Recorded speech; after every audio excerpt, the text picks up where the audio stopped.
Hello बच्चों, आज की इस वीडियो में हम कक्षा 7 का गणित का वार्षिक परीक्षा का पेपर देखेंगे।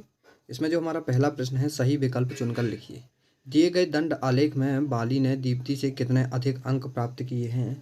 तो इसमें 200 अधिक अंक प्राप्त किए हैं। इस पैराग्राफ को देख के फिर बताना है। दी गई आकृति में x का मान निकालना है, तो इस x का मान निकालना है। इस x का मान कितना हो जाएगा? इस x का मान कितना हो जाएगा? इसका हो जाएगा हमारा 100 डिग्री हो जाएगा। कितना? 100 डिग्री। ये ऑप्शन सही हो जाएगा। अगला जो है, दिए गए त्रिभुज में मध्यिका कौन सी है? तो मध्यिका हो जाएगी AD। ये जो बीच में है, मध्य में है, वो AD हो जाएगी। त्रिभुज का क्षेत्रफल कितना होगा? तो ये त्रिभुज दिया गया, इसका क्षेत्रफल हमारा 6 वर्ग सेंटीमीटर। क्या हो जाएगा? 6 वर्ग सेंटीमीटर। कैसे कि 1/2 आधार गुणा ऊंचाई करेंगे तो हल हो जाएगा। रिक्त स्थान -53 में ऐसा क्या जोड़ें कि -53 प्राप्त हो जाए? तो 0। सबसे बड़े और सबसे छोटे प्रेक्षण के अंतर को परिसर कहते हैं। क्या कहते हैं? परिसर। चर का वह मान जिसके लिए समीकरण संतुष्ट होता है, समीकरण का मूल कहलाता है। क्या कहलाता है? समीकरण का मूल।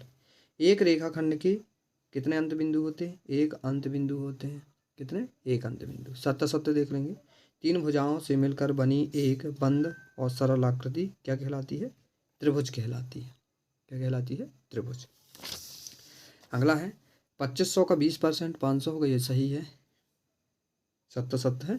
ये भी सही है और ये भी सही है। सही जोड़ी देख लेंगे। 512 जो है 8 की पावर 3 का है। 3 किलोमीटर 3000 मीटर। दिए गए धन के बदले में दी गई अतिरिक्त राशि को ब्याज बोलते हैं। क्या बोलते हैं? ब्याज। जो आयत का परिमाप है 2 गुणे लंबाई धन चौड़ाई होता है। एक शब्द और वाक्य में उत्तर बताना है। तो 10p बराबर 100 में 10 का 100 में p का मान कितना हो जाएगा? 10 होगा। बहुलक किसे कहते हैं? बहुलक बताना है। जो हमारे बहुलक वर्ग में बहुत बार या अधिक बार आवृत्ति दिखाई दे उसे ही बहुलक बोलते हैं। त्रिभुज के तीनों कोणों का योग कितना होता है? तो त्रिभुज के तीनों कोणों का योग 180 डिग्री होता है। वृत्त की परिधि का सूत्र 2πr होता है। कितना होता है? 2πr। लघुत्तरीय प्रश्न देख लेंगे। इसमें इसका भाग करेंगे, फिर इसमें भाग करेंगे तो हमें -1 मिलेगा। प्रथम 5 पूर्ण संख्याओं का माध्य ज्ञात करना है। पूर्ण संख्या हमारी क्या होती है? उनका वो पहले हमें पता होनी चाहिए। इसके बाद सभी का क्या निकालना है? माध्य निकालना है। तो माध्य के फॉर्मूला में रख के हम मान निकाल लेंगे। समीकरण 3l बराबर 42 को हल करना है तो इसे 14 मिलेगा। कितना मान निकलेगा? 14। 164 का 50% निकालना है तो हमें क्या करना है? 164 गुणा 50/100 कर देंगे और हल कर देंगे तो हमारा आंसर आ जाएगा 82 निकलेगा। कितना निकलेगा? 82। एक नगर में 30% महिलाएं, 40% पुरुष, तो शेष बचे हैं बच्चों का प्रतिशत निकालना है। तो हमें पता है कि टोटल कितना परसेंट होता है? 100% होता है। 100% में से 30 और 40 दोनों मिला के हो गए 70। अब कितने बचे? 70 में अभी हमारे 100 होने के लिए 30 बाकी है। मतलब 30% क्या कहा है? बच्चे का है। 4/9 की समतुल्य 3 परिमेय संख्या लिखना है। समतुल्य मतलब मिलती जुलती। तो 4/9 की क्या हो जाएगी? 8/18 हो जाएगी।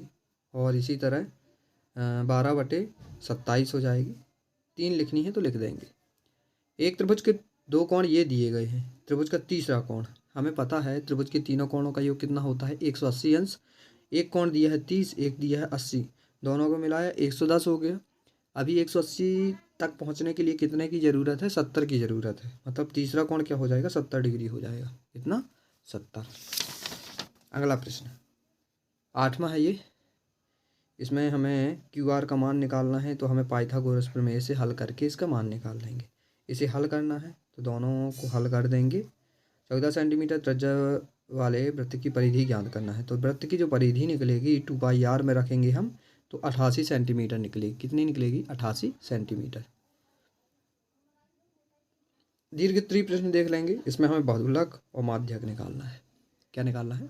बहुलक भी निकालना है और माध्यक निकालना है। अथवा में कोणों के निम्नलिखित युग्मों में से ऐसे पूरक और संपूरक युग्मों की पृथक पृथक पहचान करना है। तो संपूरक कोण वे होते हैं जिनका योग 180 आए और जिनका योग 90 आए, वो पूरक कहलाते हैं। तो इन दोनों को हम जोड़ेंगे तो 180 आएगा, मतलब ये संपूरक है। इन दोनों को जोड़ेंगे तो 180 आएगा, मतलब ये संपूरक है। इन दोनों को जोड़ेंगे तो 90 आएगा, मतलब ये पूरक है। इन दोनों को जोड़ेंगे तो 90 आएगा, मतलब ये पूरक कहाया।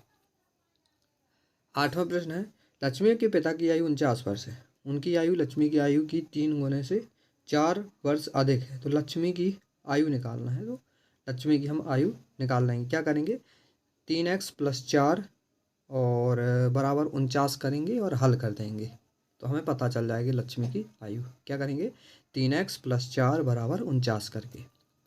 एक आयत की लंबाई ये दी गई है, इसका विकर्ण ये दिया गया है, आयत का परिमाप निकालना है। तो आयत का परिमाप किस में रखेंगे, 2 गुणे लंबाई धन चौड़ाई में रखेंगे और हमें निकल आएगा।